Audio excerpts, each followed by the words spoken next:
ચાલુ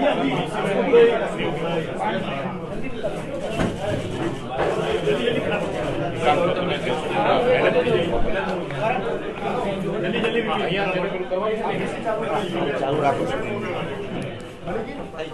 કરીએ ચાલુ।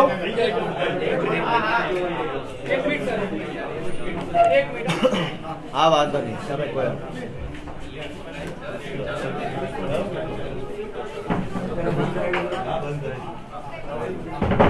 કરીએ ચાલુ।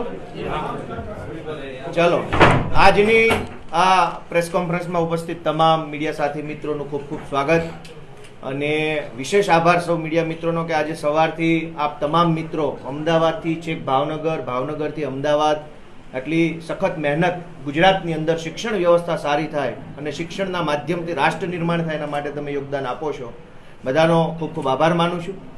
દેશના સર્વશ્રેષ્ઠ શિક્ષણ મંત્રી તરીકે જેમણે પોતાની નામના મેળવી છે એવા માનનીય મનીષ સિસોદિયા સાહેબનો હું ગાંધી અને સરદારની પવિત્ર ભૂમિ ઉપર સ્વાગત કરું છું અને એમનો પણ હું આભાર માનું છું કે તેઓએ શિક્ષણના મુદ્દાને જાહેર ચર્ચાનો મુદ્દો બનાવ્યો છે। આજ દિવસ સુધી અલગ અલગ ઘણા બધા વિષયો ઉપર રાજનીતિ થઈ, પણ જે દેશના નિર્માણ માટે, સમાજના નિર્માણ માટે જરૂરી છે એવા મુદ્દા ઉપર ક્યારેય વાત ન થઈ। તો દેશની તમામ રાજનીતિક પાર્ટીઓને, નેતાઓને શિક્ષણના મુદ્દા ઉપર આવવા માટે જેમણે મજબૂર કર્યા છે, દબાણ બનાવ્યું છે, એવી આમ આદમી પાર્ટીના નેતા મનીષ સિસોદિયા સાહેબનો આભાર માનું છું। અમારા પ્રદેશ નેતા માનનીય ઈશુદાનભાઈ ગઢવી જેઓ ખૂબ સંઘર્ષ કરી રહ્યા છે, એમનો પણ હું આજના પ્રેસ કોન્ફરન્સના માધ્યમથી સ્વાગત કરું છું। અને વિશેષ વાત ન કહેતા હું માનનીય નાયબ મુખ્યમંત્રી અને દિલ્હી સરકારના શિક્ષણ મંત્રી, આમ આદમી પાર્ટીના રાષ્ટ્રીય નેતા શ્રી મનીષ સિસોદિયા સાહેબને વિનંતી करूँ છું કે આગળની વાત રાખે। धन्यवाद गोपाल जी और ईशुदान जी, और साथ साथ सभी पत्रकार बंधुओं का, बहनों का भी सबका आभार, और विशेषकर उनका आभार जो आज पूरे दिन साथ में भावनगर तक माननीय गुजरात के शिक्षा मंत्री जी की कॉन्स्टिट्यूंसी के स्कूल देखने भी मेरे साथ गए। मित्रों, 27 साल से गुजरात में भारतीय जनता पार्टी का शासन है और पिछले 27 साल में गुजरात में भारतीय जनता पार्टी ने अपने शासनकाल में कैसे सरकारी स्कूल दिए, उसको देखने के लिए मैं आज गुजरात आया। और मतलब 27 साल के पूरे समय लगा के 27 साल लोगों के वेस्ट करके आज मेरे को ये समझ में आया यहाँ पे कि बीजेपी ने गुजरात की जनता के 27 साल सरकारी स्कूलों के मामले में पूरी तरह से वेस्ट किए। 27 साल वेस्ट करके भी गुजरात की जनता को अच्छे सरकारी स्कूल भारतीय जनता पार्टी नहीं दे पाई, मैंने यही देखा।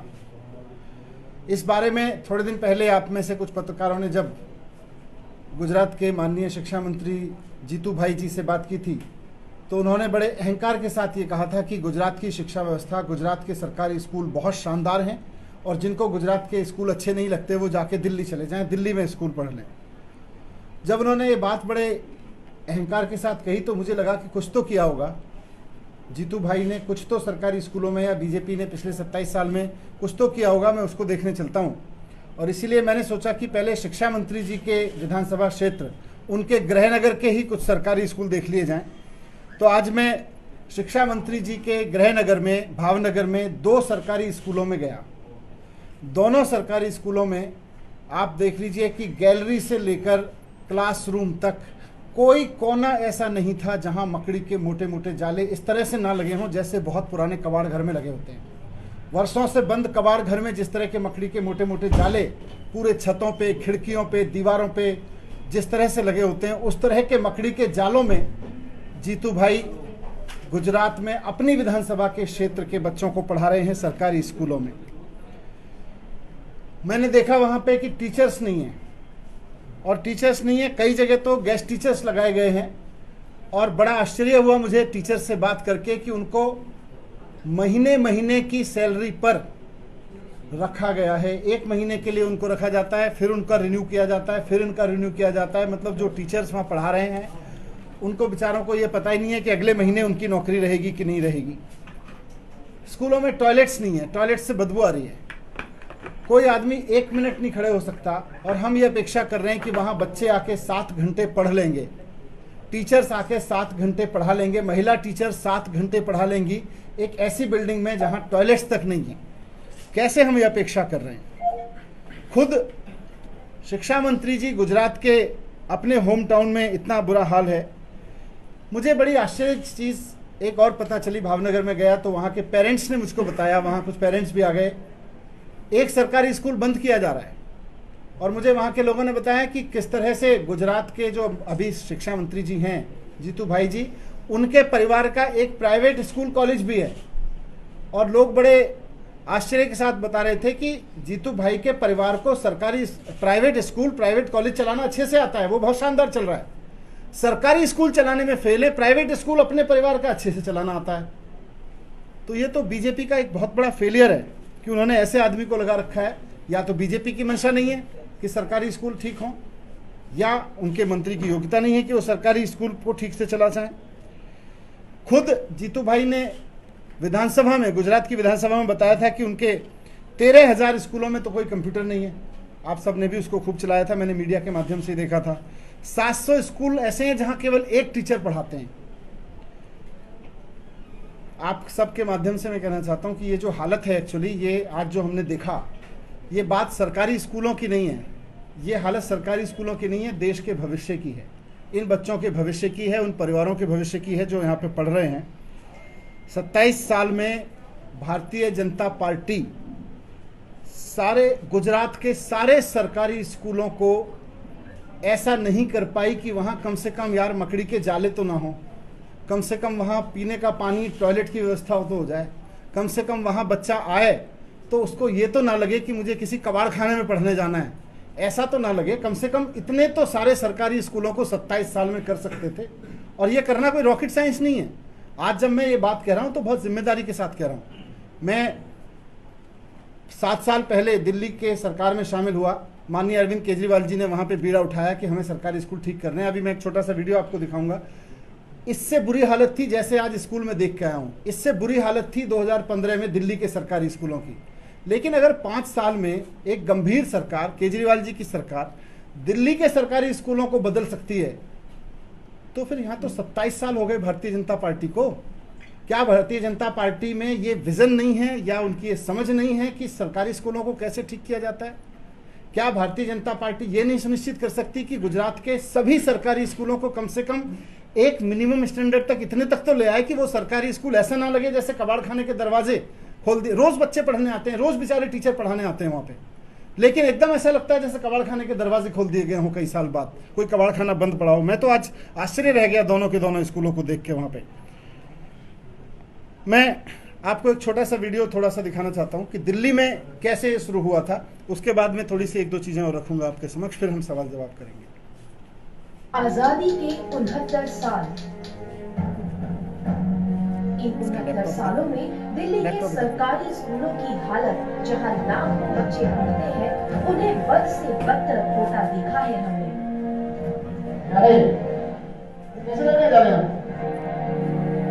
जो आज गुजरात में देखा वही वहां दिखता था पहले। चले तो चलो। अगर स्कूल में तो कंपनी के ऊपर रोजाना 2,000 रुपए का जुर्माना लगेगा, रोजाना, एक दिन नहीं। वो हम नहीं करे उसकी किसी वजह से, ये सब जगह के साथ ये देखो क्या उन्होंने रखा है, ये स्कूल है, दवाखाना। कोई बच्चा गया नहीं था कंप्यूटर में? पहले मेरे को ये बताइए कि आपने आज तक कंप्यूटर लैब में किसी दिन बच्चे बुलाए हैं कि नहीं बुलाए हैं? झूठ क्यों बोल रहे थे आप ऐसे कि आपके पास बच्चे आते हैं? मैं समझा हुआ।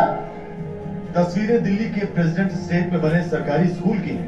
आप देख सकते हैं कि दिल्ली के उप मुख्यमंत्री, ये थोड़ा सा आगे कर दिया है मैंने in the interest of time. आप चाहोगे कि आपको बच्चा नहीं दूसरा बच्चा को बुला लो, ये तो दिन बच्चे नहीं चाहोगे।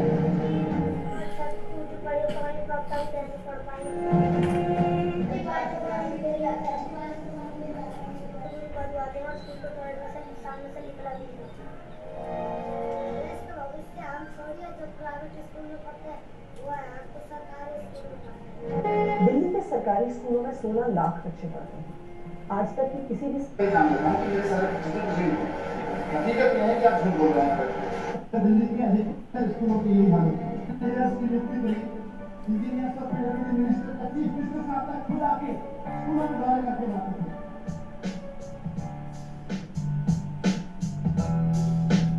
देश का भविष्य हम थोड़ी है जो प्राइवेट स्कूल में पढ़ता है वो है, हम तो सरकारी स्कूल में पढ़ते हैं। ये इम्पोर्टेंट है। ये मुझे 2015 में सरकारी स्कूल में पढ़ने वाले एक बच्चे ने ये बात कही थी कि देश का भविष्य हम थोड़ी है। मैंने उसके हाथ पर ऐसे ही सर पे हाथ रख के बोल दिया, बेटा तुम तो देश का भविष्य हो। उस लड़के ने, मैंने उसको रिकॉर्ड कराया बाद में, एकदम स्पॉन्टेनियसली मुझे बोला, सर हम थोड़ी हैं देश का भविष्य, देश का भविष्य तो प्राइवेट स्कूलों में पढ़ता है। आज मुझे गुजरात के सरकारी स्कूलों में पढ़ते हुए बच्चों को देख के यही लगा कि इन बच्चों के मन में भी कहीं ना कहीं वही चल रहा होगा, हम थोड़ी हैं देश का भविष्य। देश का भविष्य तो जीतू भाई के प्राइवेट स्कूलों में पढ़ता होगा, हम तो सरकारी स्कूल के भविष्य बच्चे हैं।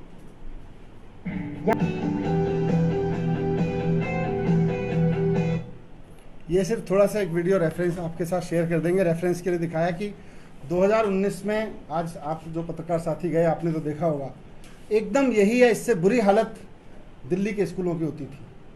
आज वही हालत हमने गुजरात के स्कूलों को देखी है। दिल रोता है, इसलिए नहीं कि कुछ राजनीतिक बात है, इसलिए कि आखिरकार ये देश का भविष्य है यार। जिस देश के सपने हम देखते हैं, हम सारे देखते हैं, पत्रकार भी देखते हैं, टीवी को चलाने वाले भी देख रहे हैं, टीवी को उधर दूसरी तरफ लोग देखने वाले भी देख रहे हैं कि देश की तरक्की हो। ऐसे स्कूलों में देश की तरक्की हो सकती है क्या? 27 साल से भारतीय जनता पार्टी कर क्या रही है? अपने शिक्षा मंत्री के इलाके में उनके ऐसे स्कूल हैं। तो मैं एक चीज़ और कहना चाहता हूं कि आज जब मैं आपके साथ में शिक्षा मंत्री जी के इलाके के स्कूलों में गया तो भारतीय जनता पार्टी बुरी तरह से बौखला गई। और आज दिल्ली में उन्होंने दिल्ली के सरकारी स्कूलों में अपने तमाम सांसद उतारे, जाके देख के आओ, केजरीवाल के स्कूल देख के आओ, कुछ तो कमी मिलेगी, कुछ तो कमी मिलेगी। बेचारे सांसद थक गए पसीना बहा बहा के। उनको क्या कमियां मिली? कहीं किसी जगह प्लास्टर रिपेयर हो रहा है, उसका फोटो खींच लाए। कहीं कोई टाइल टूटी मिल गई बेचारे, उसका फोटो खींच लाए। कहीं पे डेंटिंग पेंटिंग का काम चल रहा है, उसका फोटो खींच लाए। कहीं पे व्हाइट वॉश पुरानी हो गई है बेचारे, उसका फोटो खींच लाए। एक भी स्कूल भारतीय जनता पार्टी के सांसदों को ऐसा नहीं मिला आज दिल्ली में जिसके बारे में वो ये कह सकें कि देखो केजरीवाल जी के स्कूलों में मकड़ी के जाले लगे हुए हैं, बोर्ड नहीं है, पढ़ाने की व्यवस्था नहीं है, पानी नहीं है, ऐसा नहीं है, वैसा नहीं है। पर पैचवर्क बेचारे करते घूम रहे हैं, जहाँ कहीं पैचवर्क चल रहा है उसके फोटो खींच के कह रहे हैं देखो ये सरकारी स्कूल, देखो ये सरकारी स्कूल। मुझे आज बहुत गर्व है कि केवल 5 साल में अरविंद केजरीवाल जी ने दिल्ली के सरकारी स्कूलों में वो करके दिखा दिया जो भारतीय जनता पार्टी 27 साल में जिसको टच नहीं कर पाई अभी तक। मुझे खुशी है कि आज इस देश की राजनीति में शिक्षा पे बात हो रही है।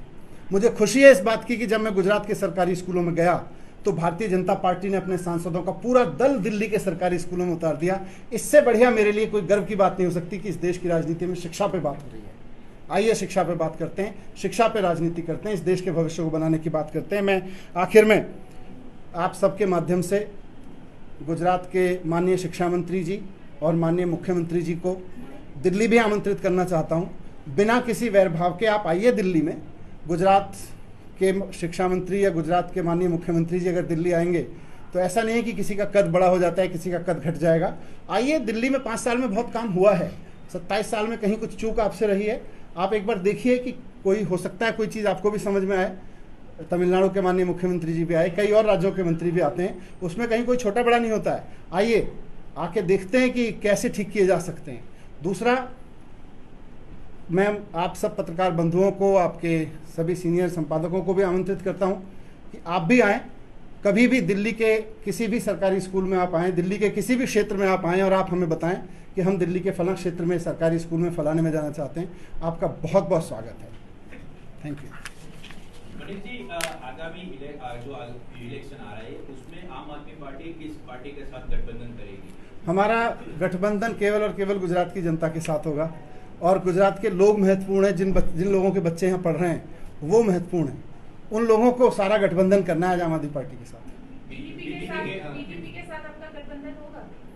गुजरात की आम आदमी, आम जनता महत्वपूर्ण है, उसके अलावा कोई महत्वपूर्ण नहीं। Thank you. जो सांसद आज स्कूल देखने गए उन्होंने आरोप लगाया कि वो आपसे बेस्ट स्कूलों की जो लिस्ट है वो मांग रहे हैं पर आप उनको दे रहे हैं। मेरे 1000 स्कूल हैं दिल्ली में और सबकी लिस्ट उनके पास है और वो आज पूरे दिन पसीना बहाते हुए घूमे बीजेपी के सांसद। उनको एक स्कूल नहीं मिला जिसको वो कंपेयर भी कर सकें गुजरात के इस स्कूल से या ऐसे स्कूलों से जिनको मैं आज देख के आया हूँ। एक स्कूल नहीं मिला उनको बेचारा। आने वाले दिनों में आप लोगों का एजेंडा रहेगा कि जितने भी गुजरात के प्राथमिक मुद्दे हैं उन मुद्दों को आप इसी तरीके से बिल्कुल, शिक्षा बहुत बड़ा मुद्दा है और बड़ा इंटरेस्टिंग है कि जब हम गुजरात के स्कूल देख रहे थे, आप सब लोगों के माध्यम से गुजरात के लोगों तक ये बात पहुंची, और खुद ट्विटर पर, व्हाट्सएप पर गोपाल भाई के और ईशुदान भाई के पास में इवन गांधीनगर से, इवन अहमदाबाद से, इवन छोटे छोटे गाँवों से स्कूलों के वीडियोज़ और फोटोग्राफ आ रहे हैं कि जी हमें भी अच्छे स्कूल चाहिए, हमारे भी स्कूल आके देखिए। Thank you.